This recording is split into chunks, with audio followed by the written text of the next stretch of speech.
Hello, everyone, and welcome to Arsenal America. This is the State of the Arsenal. Today is February 20th of 2024.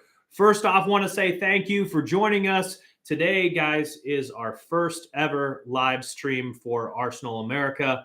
I didn't put it out ahead of time. I thought I would try doing it this way going forward. I'm usually doing my videos in just about one take as it is, so we might as well go live. Hopefully, what this does is we can get some subscribers into the chat to be asking some questions in real time that we can discuss amongst ourselves. It also might be fairly embarrassing if nobody joins, and then you come back and watch the video at a later date. But as of today, guys, I just want to say thank you again. We have 40 subscribers as of today. Now, my more popular videos are my match ratings, once a game has played. So we have a goal for the end of the day tomorrow, and that is I'd like to get us to 50 subscribers. So after the player ratings video comes out tomorrow, I want to have a goal of hitting 50 subscribers. So if you haven't subscribed yet, guys, please do help us grow the channel. We want to get you guys involved. My vision for this channel is to get more American, fans and have them join me on live sessions to discuss the topics that are going on. Really want to grow this channel and be a place where if you're a fan of Arsenal and you're from the United States, you want to listen to it from me, not somebody else. Okay, we want to grow the channel to a point where everyone has an opportunity to get their say in, and we want to keep it. We're not going to do like super chats or anything like that. We're not out to make money. We're out to have good conversation and to join together a bunch of American Arsenal fans. So that's what we're here to do. Now, until somebody jumps into the live and asks a question or has a comment, we're just going to move right into kind of our regular show here. So let's go into the injury report for today. So starting off with Jurrien Timber still has a potential return date of April the 20th. Then Thomas Partey, he has a potential return date of February the 24th. It is my understanding he did not travel to Porto, so he is not going to be part of the team at the moment. Takahiro Tomiyasu, he is one of the ones who did not travel, but he did have a potential return date of tomorrow. So he's one that did not travel, not going to see him. Fabio Vieira still has a listed potential return date of tomorrow, and it is my understanding that he did travel. So while he might not get to play, a ton of minutes, there's a good chance you are going to see Fabio Vieira in a small cameo towards the end of the game there. Gabriel Jesus, he has a potential listed return date of tomorrow as well. I do not believe that he traveled with the team. And then same thing with Alexander Zinchenko. He has no return date listed, and he did not travel with the team. So that's kind of what the injuries are going to look like for tomorrow's game against Porto. Now, great news, not for me, not that you guys care that much, but I was able to get off early from work tomorrow. So I will be home during the game. We'll get to watch the game live. So that player ratings video is really going to be kind of my first thing that I get out immediately following the game. So that's what's on the cards for tomorrow. Game is at 3 p.m. Central Standard Time. Now, let's talk about the team a little bit and what we think the team is going to look like. For me, I'm thinking we stick with the exact same team. Looking at who's available and who didn't travel, who did travel.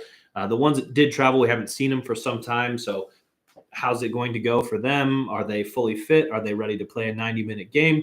I mean, that might not be the initial plan. However, depending on what happens during that game, you might end up, staying on the field. So, yeah, I don't know that anyone truly is ready for a 90-minute game.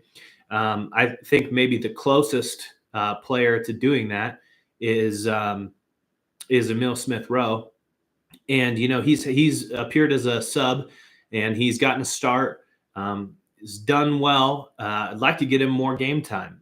And when we're talking, I mean, we're in such good form right now that maybe that's the plan is to just bring that same starting 11 into this game, get a lead, and then we'll make some substitutions as it goes. So we'll see what happens with that. So I'm saying it's going to be the exact same lineup. So starting with goalkeeper David Raya, right back is going to be Ben White. Center back pairing is going to be William Saliba and Gabriel Magalhaes. Then left back position, Jakub Kivior gets a start. He's been in good form, and I don't know that we had any other wing backs travel with us except maybe Cedric Soares. So I think he's going to have to play that position unless we change the scheme. And I can't imagine us changing the scheme entirely, like going from a back four to a back three. Just 4 days between games. So, I mean, I think you're going to see Jakub Kivior there for sure. Then Declan Rice gets the start there. He maybe doesn't finish the game in that position, but he gets the start for sure. Martin Odegaard, Kai Havertz in those two number 8 positions. Then left wing, Gabriel Martinelli. Striker is going to be Leandro Trossard. And then on the right-hand side, you're going to see Bukayo Saka. Now, what I would love to have happen, I mean, if things just fell the way that I would want them to, we're up 2-0 going in at half. And with a 2-goal cushion, there's a good chance that you could see quite a bit of play time from some people that we don't get to see very often. I think Jorginho is going to play at least some of the time. You might see him start too. I'm super interested to see what the starting lineup actually looks like. But there's lots of options. The players that we have coming off the bench are beasts. We might get to see Eddie Nketiah. We might get some substantial time from him. I would love for nothing more than for him to get a goal in the Champions League. I mean, I think that would be huge. But from a realistic perspective, we've talked about the business aspect of Arsenal and how has it played out for them. This might be a time where you showcase some of those guys that we are planning on moving on. What I mean by that is, if we try to sell Emil Smith Rowe and he hasn't done anything for us, hasn't been, incredibly reliable, and then, only gets the scrub minutes at the end of a game, the last 5 minutes or stoppage time, and that's all he gets. He's not going to be worth very much when it comes time to sell him this summer. Same thing with Eddie Nketiah. If he's not getting a lot of time, if he's third choice, I mean, think about it. We've played Havertz there. We've played Trossard there. We've played Jesus there. Eddie Nketiah, he's in that third or fourth place position in the depth chart. And we're paying him $100,000 a week at least. So if we're paying him $100,000 a week at least, then, someone who's going to more than likely they're going to have some kind of money, or we'll have, it'll be a Mesut Ozil situation where we stay right where I'm at. And we don't want to, make a decent amount of money out of one of our youth players. If you can get, some action for Eddie, have him get a goal, because it's not like we personally don't like the guy. We just don't think he's going to be a striker for Arsenal. And if that's the case, then when we can, let's get him on the field. Let's improve his stock, his value, and see what we can get out of him when the time comes. Same thing with Emil Smith Rowe. when Thomas Partey is available, I want to get him on the field too, and I want to try and increase his stock. I want to put him out in front of everybody because he's a guy I'm ready to let go of as well. But I mean, obviously we got to win the game first, right? And that's what I say. We get a lead, and you tell the guys that are coming off the bench, you're an Arsenal player. There's a reason you're an Arsenal player. Get them all fired up, jacked up, get them on the field, get them some time. Now, we've talked about this a couple of different times too. Which competition is more important? Is it the Premier League? Is it the Champions League? Can we go for both? I am perfectly okay with taking a first leg draw here. And that's why, and the reason I am is because I'm incredibly confident for the return leg at home at the Emirates. I think it's going to be a huge game. I think it's going to be rocking and rolling in there. I think we're going to win handily on the home fixture. But if we can get a 2-goal lead in the first half and splash in some talent that we're looking to move on, get them some minutes, get them looking good, I think all around it's just going to be better for Arsenal. It's going to be better for the team. We're going to have someone who's better prepared should another injury arise. We've got somebody who can slide into that position and take over because they've gotten substantial playing time. They're ready to come in and do a job. That's the kind of things that we need to be looking for to sneak in when we can. For that reason, I've been frustrated with the amount of time that Emile Smith-Rowe has gotten to play. Eddie Nketiah, when we've got a 3-goal lead, like get him on the field. And don't wait for the next stoppage. Like get him on the field now. We should be ready to go when you have that 2-goal lead. Those are the kind of things that I would be looking forward to and looking for. Like when we get those instances, we got to get those guys on the field, and we got to get them on the field right away because we need as much playing time. God forbid there's another big injury, and we need somebody to step up, and it's a guy who's only played, the last 5 minutes of a game, and in the last 2 games or so. So that's what I would be looking for. Still nobody in the live at this moment, so we'll let it keep rolling. I did want to give a little shout out here, guys. My video from yesterday, I did get a comment. It says "Big up, bro," and with a pound it emoji. We love you all, American Arsenal fans. And then there's a heart emoji from Arsenal fans in Chennai, India. Now, I'm not even going to try and pronounce the name of who wrote that, and I'm sure that I did not pronounce Chennai correctly, but I just wanted to point out that I think it's just absolutely awesome that, we can do something like this. And on the other side of the planet, someone can watch that video and we can connect over the same things that we love, like our football club, Arsenal. So thank you guys for that. I want to see more comments for sure. We're going to try and stay on till right at 8 o'clock. It's about 10 till right this moment. What else can we talk about? I did look at Porto's form. And Porto's form over the last 5 games or so has been kind of hit and miss. They've lost some games. They've drawn some games. They've won some games. They got second in their group for the Champions League. Barcelona was who got first in their group. But not really scared of a team like Porto. I feel like, and they're in third right now in the Portuguese league. So that's kind of what we're looking at. But I'm telling you, this Porto team, I feel like they would be maybe a mid-table team if they were in the Premier League. It's not a team that I'm worried about. I'll put it that way. We talked about the Premier League table yesterday, and between those top 3 in the Premier League, there's only 2 points that split us. Oh, by the way, I didn't look to see what happened in that Manchester City game yet today. Let's pull that up. Manchester City did win their game 1-0. So they are are now in clear second place, I believe. I'm pulling up the standings. Yep. So Liverpool is in first place with 57 points. Manchester City is in second place with 56 points. Right behind them is Arsenal in third place with 55 points. So at the top there, 57, 56, 55. So what splits first and third is 2 points. That's it. That's how fine the margins are. That's how important getting a win instead of a draw is in the Premier League right this second. So, keep that in mind when we're talking about lineups and rotation and substitutes.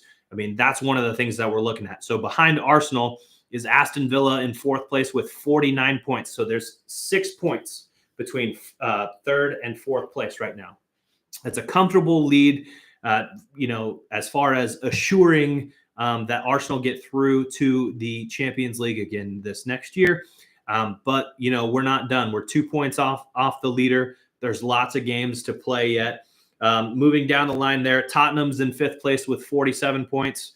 In sixth place is Manchester United with 44 points. In seventh is Brighton with 38 points. In eighth place is Newcastle with 37 points. In ninth place is West Ham with 36 points. And in 10th place is Chelsea with 35 points. All teams, with the exception of Bournemouth and Luton Town, both of those bottom half of the table. So it's not going to have a lot to do with how Arsenal finished the season. But for the most part, everyone has played their 25 games so far. In the Premier League, they play 38 games. So we've got 13 games to go. Gosh, it's such a long season. It's such a long season. I feel like we've played so much already, and I'm ready to come to the end of it, but we got 13 games left. Plus, we have at least our return fixture against Porto and the game tomorrow. So we're talking, at least we're guaranteed 15 games from now until the end of the season. Hopefully more. Hopefully we're able to progress through the first round of the knockout stage in the Champions League. But that's how it sits right this moment. No one in the chat, guys. And don't get me wrong, like, I didn't announce I was going to do this. In the future, it's probably a good thing to do, right? Go ahead and announce that we're going to do a live. Maybe I'll take the time to do that now. Maybe I'll let everyone know I'm going to do the player ratings live tomorrow. I'll do it live immediately following the game. I'll just walk right in here and turn it on and do it. So let's plan on that. Let's plan on doing a live stream for the match ratings. Yeah. So that's kind of where we're at, the Premier League race. Oh, let's look and see the other games that are in the Champions League. I think there were 2 games that played today as well. Sorry, I had work all day, and then my son had soccer practice outside today. It's a beautiful day in Nebraska. Got up to 70 degrees. We got outside on the field turf. We don't get a lot of chances to be on the field turf, so that was awesome. So let's move through this round of 16. So in the first leg, so Manchester traveled to Copenhagen. They won their game 3-1. Real Madrid traveled to RB Leipzig. They won their game 1-0. Real Sociedad traveled to Paris to play PSG. PSG won that game 2-0. That game was last week still. Yeah, last Wednesday. And then Bayern Munich, they got a red card in their game, and they lost to Lazio 1-0 at Lazio. So that was the games from last week. This week's game, so far today, Dortmund played against PSV Eindhoven. They traveled to PSV, and PSV and Dortmund drew that game 1-1. Atletico Madrid traveled to Inter Milan, so went to Italy today, and Inter Milan won that game 1-0. Tomorrow, there's Arsenal against Porto. Of course, we travel to Porto for that game. And then the other game tomorrow is Barcelona versus Napoli. Those games take place simultaneously, so we might be able to check in at halftime and see how that game's going too, but they play at the same time tomorrow. So that's what we've got for the Champions League. Now, diving a little bit deeper into this, the Premier League, surprisingly, only has 2 teams, Manchester City and Arsenal. That's it. We've got 2 teams in the Premier League. Then you have RB Leipzig, Copenhagen, PSG, Lazio, PSV Eindhoven, Napoli, Porto. Yeah, I think Italy has got 3. So Napoli, Inter, and Lazio. Yeah, so they've got 3. Germany has 1, 2, 3. We've got RB Leipzig, Dortmund, and Bayern. Is Copenhagen? Are they in the Bundesliga? I don't even know.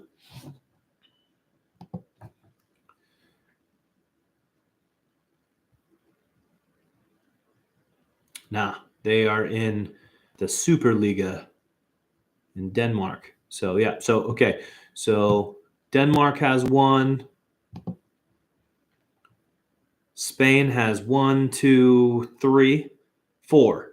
Spain has all 4 of their teams that qualified are in the knockout stage. So Real Madrid, Real Sociedad, Atletico, and Barcelona all in the knockout stages. So they've got 4. So yeah, that way, when you have 4 teams that are left in the knockout